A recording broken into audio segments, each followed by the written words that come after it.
കുറുക്കനെ കൊന്നു. തൃക്കരിപ്പൂർ തെക്കേ മാണിയാട്ട് പ്രദേശത്ത് ദിവസങ്ങളായി ഭീതി പരത്തിയ ഭ്രാന്തൻ കുറുക്കനെ നാട്ടുകാർ മണിക്കൂറുകൾ നീണ്ട പരിശ്രമത്തിനൊടുവിൽ കൊന്നു.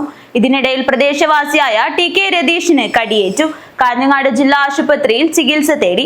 പ്രദേശത്ത് നിരവധി വളർത്തുമൃഗങ്ങൾക്കും കുറുക്കന്റെ കടിയേറ്റിരുന്നു. പിലിക്കോട് ഗ്രാമപഞ്ചായത്തിലെ 14-15 വാർഡുകളിലെ തെക്കേ മാണിയാട്ട് കളരിക്കാൽ ക്ഷേത്ര പരിസരത്തും മാണിയാട്ടുമായാണ് ഭ്രാന്തൻ കുറുക്കന്റെ ആക്രമണമുണ്ടായത്. ക്ഷീരകർഷകൻ തെക്കേ മാണിയാട്ടെ K Anilkumar, school bus driver T K. Ratheesh ഉൾപ്പെടെ നിരവധി പേർക്ക് പരിക്കേറ്റു. അനിൽകുമാറിനെ കാഞ്ഞങ്ങാട് ജില്ലാ ആശുപത്രിയിലേക്ക് മാറ്റി. വീട്ടുവളപ്പിൽ കെട്ടിയിരുന്ന തെക്കേ മാണിയാട്ടെ രാജേഷിന്റെ പോത്ത്, പാച്ചേനി തമ്പായിയുടെ പശു, എം സനീഷ് കുമാറിന്റെ കാസർഗോഡ് കുള്ളൻ പശു തുടങ്ങി നിരവധി ഉരക്കുകൾക്ക് ഭ്രാന്തൻ കുറുക്കന്റെ കടിയേറ്റിട്ടുണ്ട്. രാവിലെ വെള്ളം കൊടുത്തിട്ടാകുമ്പോൾ ഒന്ന് പുറത്ത് കെട്ടിയേക്കാന്ന് വിചാരിച്ചിട്ട് പുറത്തേക്ക് അയച്ചിട്ട് പോകുന്നതുണ്ടായിന്. പുറത്ത് പോകുമ്പം ആ അപ്പുറത്തെ കളത്തിലെത്തുന്ന സമയത്ത് അങ്ങനെ ഒരു കുറുക്കം വരുന്നുണ്ടായിന്. അപ്പോൾ അതിനെങ്ങനെ പായിക്കും പോകുന്നില്ല.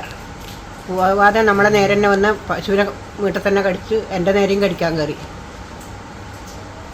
എന്നിട്ട് ഞാനൊരടി കയറുകൊണ്ട് അടി കൊടുത്തിട്ട് വടിയൊന്നും എടുക്കാൻ പറ്റിയിട്ടാ. കളരിക്കാൽ ക്ഷേത്ര പരിസരത്തെ എം ചന്ദ്രന്റെ വളർത്തുനായയെ കൂട്ടിൽ കയറി കടിച്ചു. മൃഗസംരക്ഷണ വകുപ്പ് അധികൃതർ പ്രദേശത്തെത്തി കടിയേറ്റ മൃഗങ്ങൾക്ക് കുത്തിവെപ്പ് ഉൾപ്പെടെ ചികിത്സ നൽകി. തെക്കേ മാണിയാട്ട് പ്രദേശത്ത് പരിഭ്രാന്തി പരത്തിയ ഭ്രാന്തൻ കുറുക്കനെ സ്ഥലത്തെ യുവാക്കളും നാട്ടുകാരും കൂടി മണിക്കൂറുകൾ നടത്തിയ പരിശ്രമത്തിനൊടുവിൽ പിടികൂടി കൊന്നു. ഉറുമീസ് തൃക്കരിപ്പൂർ, ന്യൂസ് ബ്യൂറോ, തൃക്കരിപ്പൂർ.